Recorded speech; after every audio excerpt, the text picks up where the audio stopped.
غزوہ بدر دنیا کی فیصلہ کن جنگوں میں شمار ہونے والا معرکہ اسلام۔ یہ معرکہ اسلام کے لیے اتنا اہم کیوں تھا؟ سعودی عرب میں مدینہ منورہ سے تقریباً 130 کلومیٹر دوری پر بدر حنین کا میدان موجود ہے، جہاں تقریباً 1400 سال قبل ایک ایسا معرکہ پیش آیا جسے دنیا کی چند فیصلہ کن جنگوں میں شمار کیا جاتا ہے۔ حیران کن بات یہ ہے کہ عسکری اعتبار سے دیکھا جائے تو اس جنگ میں شامل افراد کی تعداد بہت کم تھی، تاہم اس جنگ کی اہمیت اتنی زیادہ تھی کہ مسلمانوں کی مقدس کتاب قرآن مجید میں بھی اس دن کو یوم الفرقان یعنی فیصلے کے دن کے نام سے یاد کیا گیا ہے۔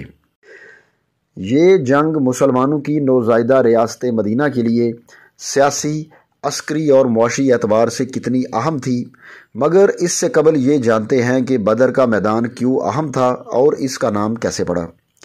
بدر مدینہ منورہ سے تقریباً 80 میل کے فاصلے پر ایک بیضوی شکل کا 4.5 میل چوڑا وسیع میدان ہے جو پہاڑوں سے گھرا ہوا ہے۔ اس میدان کی ایک تاریخی اور معاشی حیثیت پہلے سے ہی موجود تھی، اور وہ یہ کہ یمن سے شام تک کی تجارتی شاہراہ اسی میدان سے ہو کر گزرتی تھی جس پر قافلے سفر کیا کرتے تھے، جبکہ مکہ اور مدینہ جانے کے راستے بھی اسی مقام پر ملتے تھے۔ بحیرہ احمر کا ساحل یہاں سے تقریباً 10 میل کے فاصلے پر واقع ہے۔ اس جگہ کا نام بدر رکھنے کی کئی وجوہات بتائی جاتی ہیں۔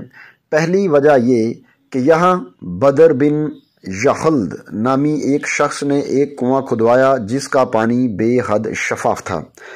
روایت ہے کہ اس کنویں میں چاند کا عکس بھی نظر آتا تھا، اور چونکہ چاند کو بدر بھی کہتے ہیں اس لیے دونوں نسبتوں سے اس مقام کا نام بدر پڑ گیا۔ دائرہ معارف اسلامیہ کے مطابق اسلام سے قبل کے زمانہ جاہلیت میں اس مقام پر ہر سال 1 ذی قعد سے 8 ذی قعد تک ہر سال ایک بڑا میلہ لگتا تھا۔ غزوہ بدر کے عوامل کون سے تھے جو اس جنگ کی وجہ بنے؟ تو ہجرت مدینہ سے قبل ہی مکہ کے سردار مسلمانوں کے مخالف تھے، تاہم مکہ اور مدینہ کے درمیان جنگ کی فضا بننے میں ایک سے زیادہ عوامل شامل تھے۔ رجب 2 ہجری میں مکے کا ایک سردار عمر بن الخزرمی مسلمانوں کے ہاتھوں قتل ہوا تو پیغمبر اسلام صلی اللہ علیہ وآلہ وسلم نے مقامی روایات کے مطابق اس اتفاقی قتل کا خون بہا ادا کر دیا، لیکن مکے میں مقیم سرداران قریش اس قتل پر مشتعل ہو گئے۔ ابن خلدون نے لکھا ہے کہ یہ عمر بن الخزرمی کا قتل تھا جو جنگ بدر کی تمہید بنا۔ ایک اور واقعہ شعبان 2 ہجری میں پیش آیا جب قریش کا مال و دولت سے لدا ایک قافلہ شام سے مکے آ رہا تھا۔ جب یہ افواہ پھیل گئی کہ مسلمان اس قافلے پر حملہ کرنا چاہتے ہیں، اس قافلے کا سردار ابو سفیان تھا جس نے مکے کی جانب ایک قاصد دوڑایا، جس کے جواب میں مکے سے اہل قریش کا ایک قافلہ ابو سفیان کے قافلے کی مدد کے لیے مدینے کی جانب روانہ ہوا۔ دائرہ معارف اسلامیہ کے مطابق ہوا یوں کہ شام سے واپس آنے والا یہ قافلہ بخیر و عافیت مکہ پہنچ گیا۔ اب ہونا تو یہ چاہیے تھا کہ اہل قریش مدینہ کی جانب بڑھنے والے اس قافلے کو واپس بلا لیتے، مگر ابو جہل کے اصرار پر اہل قریش مدینے کی جانب بڑھتے رہے اور 16 رمضان 2 ہجری کو بدر کے مقام پر خیمہ زن ہو گئے۔ ان افراد کی تعداد 900 سے 1000 کے درمیان بتائی جاتی ہے، اور یہ تمام افراد اسلحہ بند تھے۔ قریش مکہ کی روانگی کی اطلاع کے بعد پیغمبر اسلام نے بھی 12 رمضان کو بدر کا رخ کیا۔ وہ 17 رمضان 2 ہجری کے مطابق 13 مارچ 624 عیسوی کو 313 افراد کے ساتھ بدر کے قریب پہنچے۔ اس وقت بھی قریش کے چند صلح جو آدمیوں نے کوشش کی کہ جنگ نہ ہو، مگر ابو جہل کی ہٹ درمی کی وجہ سے یہ کوشش کامیاب نہ ہو سکی اور مقابلے کے لیے صفیں بن گئیں۔ مسلمانوں کی صف بندی کے مطابق میمنہ کے سالار حضرت زبیر بن العوام رضی اللہ تعالیٰ عنہ اور میسرہ پر حضرت مقدار بن عمر رضی اللہ تعالیٰ عنہ تعینات تھے، جبکہ لشکر کے سردار خود پیغمبر اسلام صلی اللہ علیہ وآلہ وسلم تھے۔ لشکر کے پچھلے حصے یعنی ساقہ کی کمان حضرت قیس بن سعصع کے سپرد تھی۔ فوج کا سب سے بڑا نشان یعنی پرچم حضرت مصعب بن عمیر رضی اللہ تعالیٰ عنہ اٹھائے ہوئے تھے۔ مسلمانوں کا حرف شناخت یا منصور امت تھا۔ عرب دستور کے مطابق جنگ کا آغاز انفرادی لڑائی سے ہوا، جس میں قریش کے 3 جنگجو ہلاک ہوئے اور پھر گھمسان کی لڑائی شروع ہوئی۔ لڑائی کے دوران ہی 2 نو عمر انصاری لڑکوں معوذ اور معاذ نے مکہ کے ابو جہل کو بھی ہلاک کر دیا۔ دوسری جانب جنگ کا پانسا مسلمانوں کے حق میں پلٹنے لگا۔ اگرچہ اہل قریش تعداد میں کہیں زیادہ تھے، لیکن انفرادی لڑائی کے بعد پیغمبر اسلام کے حکم پر مسلمانوں کے لشکر نے قریش پر یکدم حملہ کیا، جس سے جنگ کا نقشہ بدل گیا اور قریش کے لشکر میں بھگدڑ مچ گئی۔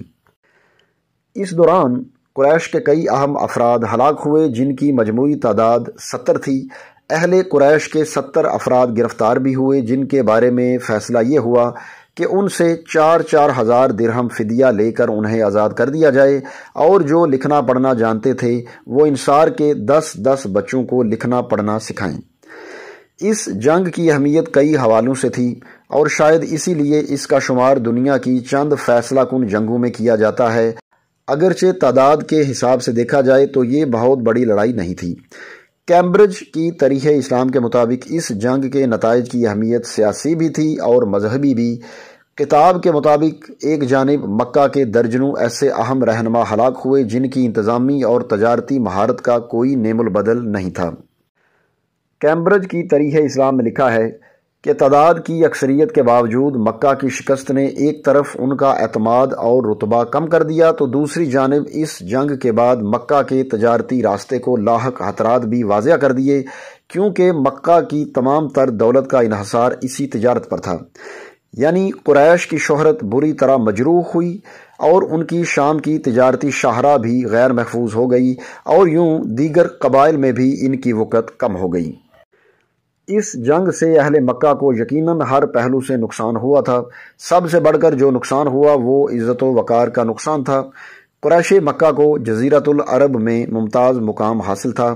وہ عرب کے سابقہ نظام کے داعی اور محافظ مانے جاتے تھے، لیکن ان کو ایک بالکل نئے نظام کی علمبردار چھوٹی سی تربیت یافتہ جماعت نے شکست دے دی تھی۔ روایات کے مطابق جزیرۃ العرب کے دور دراز علاقوں میں اس شکست کا ذکر ہونا بدیہی تھا۔ چنانچہ بدنامی سے بچنے کے لیے اہل مکہ نے فیصلہ کیا کہ اس شکست پر خاموش سوگ منایا جائے اور کوئی بھی اپنے مقتولین کی یاد میں اشعار گریہ و نوحہ نہ کرے۔ اس خاموش سوگ کے ساتھ ساتھ یہ عزم برقرار رکھا جائے کہ بدر کی شکست کا بدلہ جلد از جلد لیا جائے گا۔ کیمبرج کے مطابق دوسری جانب مسلمانوں کے لیے اس جنگ کا نتیجہ اس بات کا ثبوت تھا کہ وہ اور ان کا مذہب حق پر ہیں اور برتر ہیں، اور یوں ان کے اعتماد میں اضافہ ہوا۔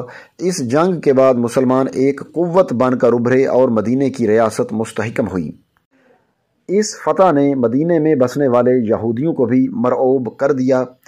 واضح رہے کہ عسکری اعتبار سے بھی یہ جنگ بہت اہم تھی، کیونکہ یہ پہلا موقع تھا کہ مسلمانوں نے پیغمبر اسلام صلی اللہ علیہ وآلہ وسلم کی قیادت میں ایک جنگ لڑی، اور اگر اس میں مسلمانوں کو شکست ہوتی تو عین ممکن تھا کہ اسلام صفحہ ہستی سے ہی مٹ جاتا۔ یہی وجہ ہے کہ اس دن کو قرآن میں یوم الفرقان یعنی فیصلے کے دن کا نام دیا گیا۔ دائرہ معارف اسلامیہ نے تجزیہ کیا ہے کہ یہ جنگ اس اعتبار سے فیصلہ کن تھی کہ مسلمانوں کو میدان جنگ میں پہلی مرتبہ قوت آزمائی کا موقع ملا، اور مد مقابل کے اسلحے اور افراد کی کثرت کے باوجود فتح سے مسلمانوں کی ہمت بڑھ گئی اور عزم بلند ہو گئے۔ اس کا ایک اثر یہ بھی ہوا کہ جزیرۃ العرب کے دیگر قبائل مسلمانوں کی قوت سے مرعوب ہوئے اور انہیں مسلمانوں کی حقانیت پر یقین آ گیا۔ دوستو، یہ مضمون 29 مارچ 2024 کو BBC اردو میں شائع ہوا۔